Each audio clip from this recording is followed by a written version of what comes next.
Islamic quotes today ہم آپ کے ساتھ کچھ ڈسکس کریں گے، کچھ اسلامک کوٹیشنز، جس کے اندر سب سے پہلے میں بتانا چاہوں گا کہ حضرت علی علیہ السلام کا ایک قول ہے کہ آپ نے فرمایا کہ مصیبت میں ہمیشہ صبر کرنے سے کامیابی ملتی ہے، اور انسان کا رزق اور اس کی موت دونوں ساتھ ساتھ ہیں، اس کے پیچھے دوڑتے ہیں۔ مطلب جو انسان کی یوں سمجھ لیجئے کہ دوسرے لفظوں میں یوں سمجھ لیجئے کہ انسان کی موت اس کی زندگی کی حفاظت کرتی ہے۔ اچھا، اس کے بارے میں تھوڑا سا کسی نے حضرت علی علیہ السلام سے یہ پوچھا کہ حضور اگر فرض کریں مجھے ایک بند کمرے میں بند کر دیا جائے جہاں پر کوئی چیز بھی نہ پہنچ سکے، کچھ بھی نہ جا سکے، تو میرا رزق وہاں کیسے آئے گا؟ تو علم و دانش کا سمندر ہیں، باب العلم ہیں آپ، تو آپ نے جو جواب دیا وہ بڑا گولڈن آنسر تھا۔ آپ نے فرمایا کہ جہاں سے تمہاری موت تم تک پہنچے گی وہیں سے تمہارا رزق تم تک پہنچ جائے گا۔ تو بات یہی ہے کہ جب تک انسان کا رزق اس دنیا سے ختم نہیں ہوتا اس کو موت نہیں آ سکتی۔ تو یہ دوسرے لفظوں میں یہ سمجھ لیجئے کہ یہ دونوں انسان کے جو ہے، انسان رزق کے پیچھے بھاگ رہا ہے، حالانکہ رزق جو ہے وہ خود انسان کو تلاش کرتا ہے، کیونکہ اس کے حصے کا رزق جو لکھا ہوتا ہے اللہ پاک نے وہ اس کو مل کر رہتا ہے۔ اسی طرح سے ایک بزرگ تھے، ان کے مریدین نے انہوں نے اپنے مریدوں سے پوچھا کہ یار اگر تم کو مطلب مل جاتا ہے تو تم کیا کرتے ہو، اور اگر نہیں ملتا تو تم کیا کرتے ہو؟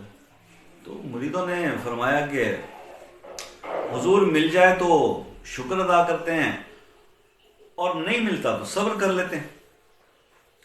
تو وہ بزرگ فرمانے لگے یہ کام تو گلی کے کتے بھی کر لیتے ہیں، آپ تو انسان ہیں، تو آپ میں ان میں تو کچھ فرق ہونا چاہیے۔ تو مریدین نے ڈرتے ڈرتے دریافت کیا کہ حضور پھر آپ بتا دیں کہ اس کا کیا طریقہ کار ہونا چاہیے۔ انہوں نے کہا کہ جی اس کا طریقہ کار یہ ہونا چاہیے کہ اگر مل جائے تو تقسیم کر دو، اور اگر نہیں ملے تو صبر کرو۔ مطلب نہیں ملا تو صبر کرو، لیکن اگر مل جائے تو تقسیم کر دو، بانٹ دو۔ تو یہ وہ لیول ہیں جو اسلامی تعلیمات کے، اگر آپ مطلب اس کو اسلام کے اندر اس کی ڈیپتھ میں جائیں گے اور سیکھنا شروع کریں گے، دین یو ول گاٹ کہ اسلام کی اصل ٹیچنگز کیا ہیں۔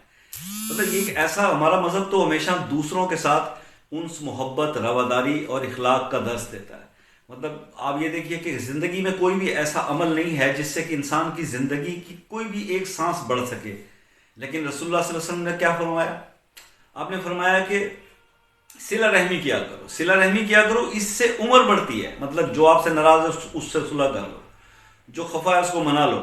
تو یہ ایک ایسا عمل ہے کہ اس کے کرنے سے آپ کی زندگی بڑھ جاتی ہے۔ اب آپ مجھے دیکھیں کہ کوئی ایسا بندہ آپ نے دیکھا ہو جس کی آخری سانسیں چل رہی ہوں تو وہ اپنی اربوں خربوں کی جائیداد دینے کے لیے تیار ہوتا ہے کہ مجھے 2 گھڑی تو مل جائیں، 1 سانس تو مل جائے، نہیں ملتا۔ لیکن اگر وہ یہ نیکی شروع کر دیتا ہے کہ اپنے ناراض دوستوں کو، رشتہ داروں کو، بہن بھائیوں کو، ان کو منا کے ان کے ساتھ صلہ رحمی کرتا ہے، تو اس کی زندگی میں برکت عطا فرماتا ہے، اللہ اس کی زندگی اس کی بڑھا دیتا ہے۔ تو دوستو، بس یہ کچھ چند گزارشات آپ سے اسلامک کوٹس کے حوالے سے کرنی تھی۔ ایسی اور بے شمار کوٹیشنز ہیں، بے شمار باتیں ہیں جو آپ سے شیئر کرنے والی ہیں، اور اتنی شیئر کیا کی جائیں کہ آپ خود تھوڑا سا مطالعہ کر لیں، تھوڑا احادیث کا مطالعہ کر لیں، تھوڑا اولیاء کرام کا مطالعہ کر لیں، کیا کہہ کر گئے ہیں ان کو سمجھنے کی کوشش کریں، تو زندگیاں کچھ آسان ہو جائیں گی۔ ملتے رہیں گے اور ویڈیوز میں، تب تک کے لیے اللہ حافظ۔